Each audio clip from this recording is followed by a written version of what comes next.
एक बार बहुत शक्तिशाली राजा घने जंगल में शिकार कर रहा था। तभी अचानक आकाश में बादल छा गए और मूसलाधार वर्षा होने लगी। सूर्य अस्त हो गया और धीरे धीरे अंधेरा छाने लगा। अंधेरे में राजा अपने महल का रास्ता भूल गया और सिपाहियों से अलग हो गया।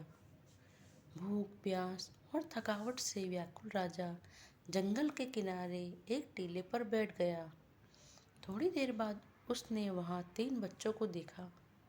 तीनों बच्चे आपस में मित्र थे। वे गांव की ओर जा रहे थे। सुनो बच्चों, जरा यहाँ आओ, राजा ने उन्हें बुलाया। बालक जब वहाँ पहुँचे तो राजा ने उनसे पूछा, क्या कहीं से थोड़ा भोजन और जल मिलेगा? मैं बहुत प्यासा हूँ और भूख भी बहुत लगी है। बच्चों ने जवाब दिया, जरूर मिलेगा, हम घर जाकर अभी कुछ ले आते हैं। वो गांव की ओर भागे और तुरंत जल और भोजन ले आए। राजा बच्चों के उत्साह और प्रेम को देखकर बहुत खुश हुआ।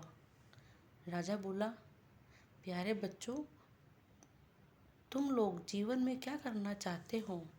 मैं तुम सबकी मदद करना चाहता हूँ। कुछ सोचने के बाद एक बालक बोला, मुझे धन चाहिए। मैंने कभी 2 समय की रोटी नहीं खाई, कभी सुंदर कपड़े नहीं पहने, इसलिए मुझे केवल धन चाहिए। राजा मुस्कुराकर बोले, ठीक है, मैं तुम्हें इतना धन दूंगा कि जीवन भर सुखी रहोगे।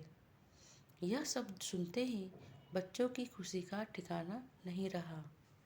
दूसरे बच्चे ने बड़े उत्साह से पूछा, क्या आप मुझे एक बड़ा सा बंगला और घोड़ा गाड़ी देंगे? राजा ने कहा, अगर तुम्हें यही चाहिए तो मैं तुम्हारी इच्छा भी पूरी कर हो जाएगी।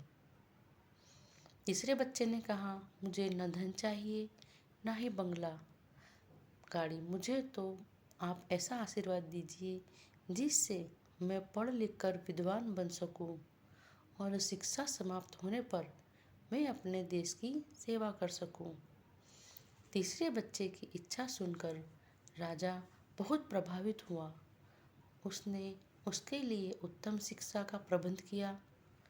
वह परिश्रमी बालक था, इसलिए दिन रात एक करके उसने पढ़ाई की और बहुत बड़ा विद्वान बन गया। और समय आने पर राजा ने उसे अपने राज्य में मंत्री पद पर नियुक्त कर लिया। एक दिन अचानक राजा को वर्षों पहले घटी उस घटना की याद आई। उन्होंने मंत्री से कहा, वर्षों पहले तुम्हारे साथ जो 2 बच्चे थे, अब उनके क्या हालचाल है? मैं चाहता हूँ कि एक बार फिर मैं एक साथ तुम तीनों से मिलूं।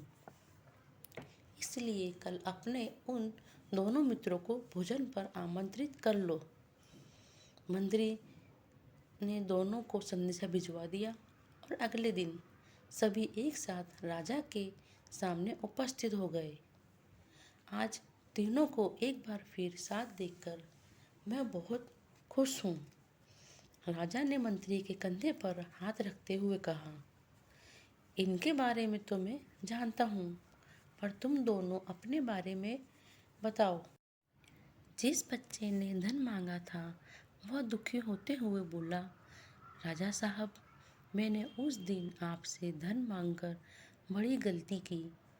इतना सारा धन पाकर मैं आलसी बन गया और बहुत सारा धन बेकार की चीज़ों में खर्च कर दिया। मेरा बहुत सा धन चोरी भी हो गया और कुछ एक वर्षों में मैं वापस उसी स्थिति में पहुंच गया जिसमें आपने मुझे देखा था। बंगला गाड़ी मांगने वाला बालक भी अपना रोना रोने लगा। महाराज, मैं बड़े ठाठ से अपने बंगले में रह रहा था, पर वर्षों पहले आई बाढ़ में मेरा सब कुछ बर्बाद हो गया और मैं भी अपने पहले जैसी स्थिति में पहुंच गया। उनकी बातें सुनने के बाद राजा बोले, इस बात को अच्छी तरह गांठ बांध लो। धन संपदा सदा हमारे पास नहीं रहते, पर ज्ञान जीवन भर मनुष्य के काम आता है और उसे कोई चुरा भी नहीं सकता। शिक्षा ही मानव को विद्वान और बड़ा आदमी बनाती है। इसलिए सबसे बड़ा धन विद्या ही है।